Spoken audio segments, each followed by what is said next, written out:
안녕하세요, 여러분. 포커스 코리안 정 선생님이에요. 여러분은 눈치라는 말을 들어본 적이 있어요? 눈치는 한국의 특별한 문화를 담고 있는 말인데, 일상에서 정말 자주 써요. 그래서 이번 에피소드에서는 눈치에 대해서 이야기해 보려고 해요. 오늘 이야기의 오디오 파일과 대본을 포함한 학습 자료는 페이트리온에 올려놓을게요.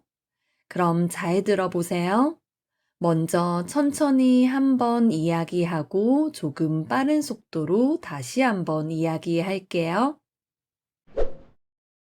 한국어에는 눈치라는 단어가 있어요.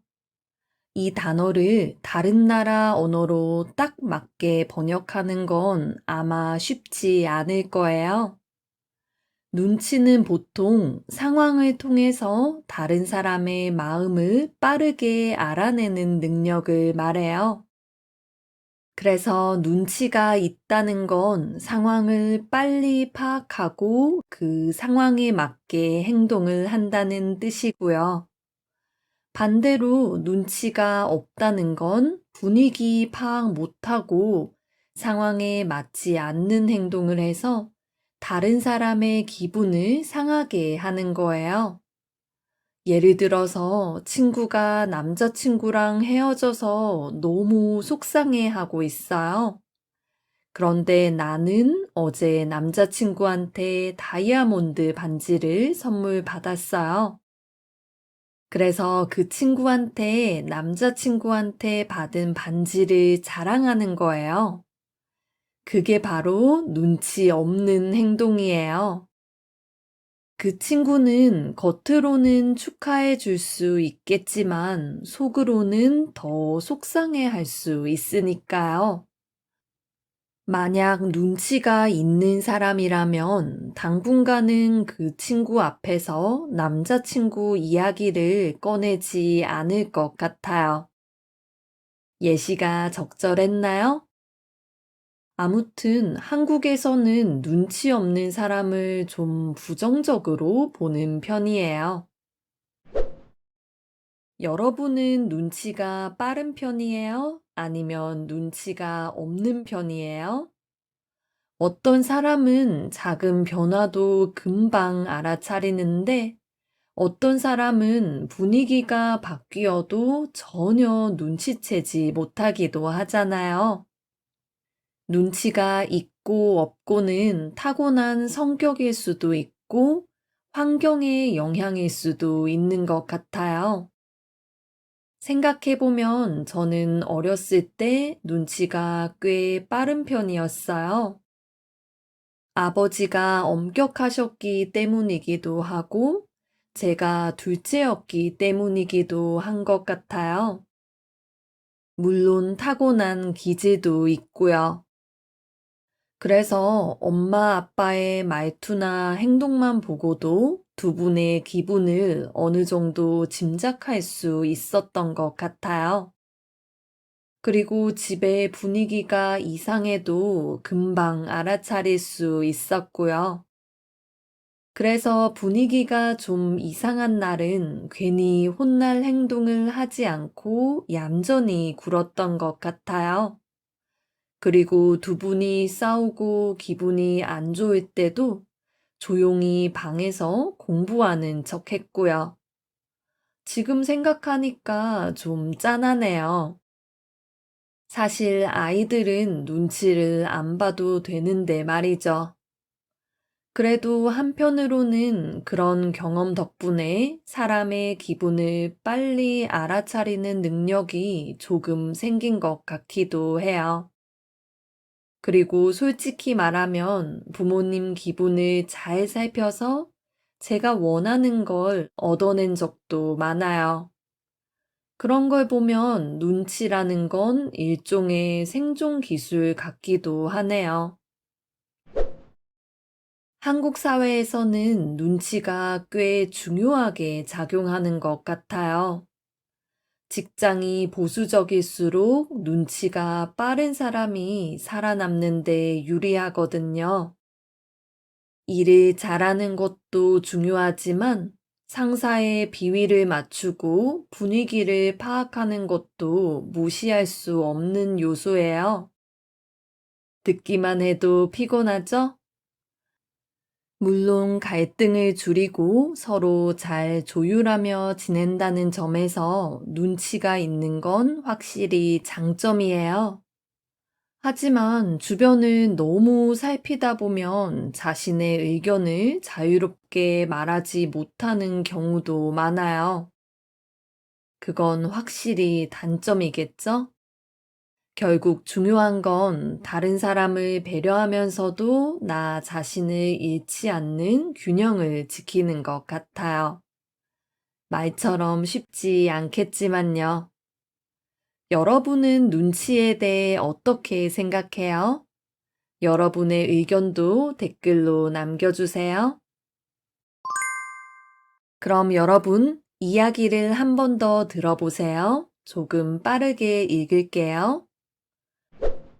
한국어에는 눈치라는 단어가 있어요. 이 단어를 다른 나라 언어로 딱 맞게 번역하는 건 아마 쉽지 않을 거예요.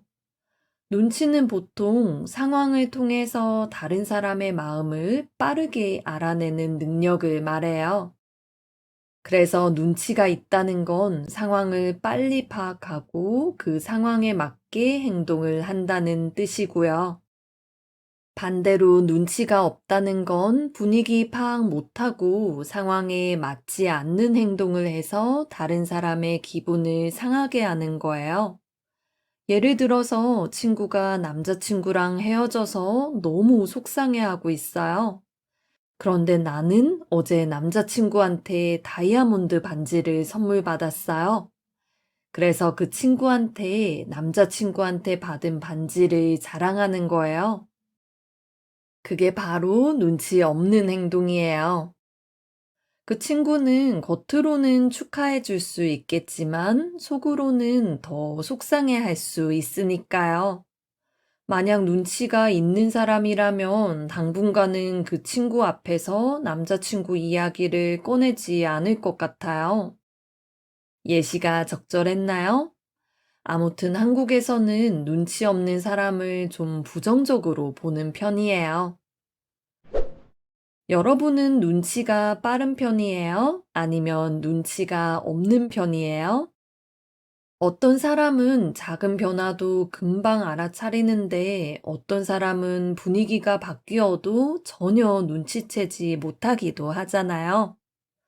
눈치가 있고 없고는 타고난 성격일 수도 있고 환경의 영향일 수도 있는 것 같아요. 생각해보면 저는 어렸을 때 눈치가 꽤 빠른 편이었어요. 아버지가 엄격하셨기 때문이기도 하고 제가 둘째였기 때문이기도 한 것 같아요. 물론 타고난 기질도 있고요. 그래서 엄마 아빠의 말투나 행동만 보고도 두 분의 기분을 어느 정도 짐작할 수 있었던 것 같아요. 그리고 집의 분위기가 이상해도 금방 알아차릴 수 있었고요. 그래서 분위기가 좀 이상한 날은 괜히 혼날 행동을 하지 않고 얌전히 굴었던 것 같아요. 그리고 두 분이 싸우고 기분이 안 좋을 때도 조용히 방에서 공부하는 척 했고요. 지금 생각하니까 좀 짠하네요. 사실 아이들은 눈치를 안 봐도 되는데 말이죠.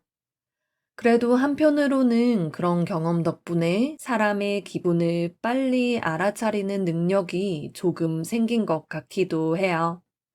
그리고 솔직히 말하면 부모님 기분을 잘 살펴서 제가 원하는 걸 얻어낸 적도 많아요. 그런 걸 보면 눈치라는 건 일종의 생존 기술 같기도 하네요. 한국 사회에서는 눈치가 꽤 중요하게 작용하는 것 같아요.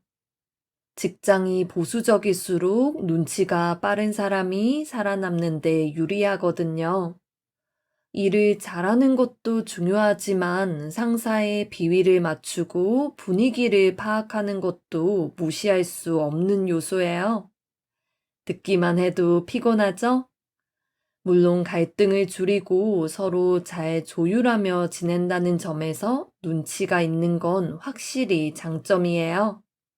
하지만 주변을 너무 살피다 보면 자신의 의견을 자유롭게 말하지 못하는 경우도 많아요. 그건 확실히 단점이겠죠?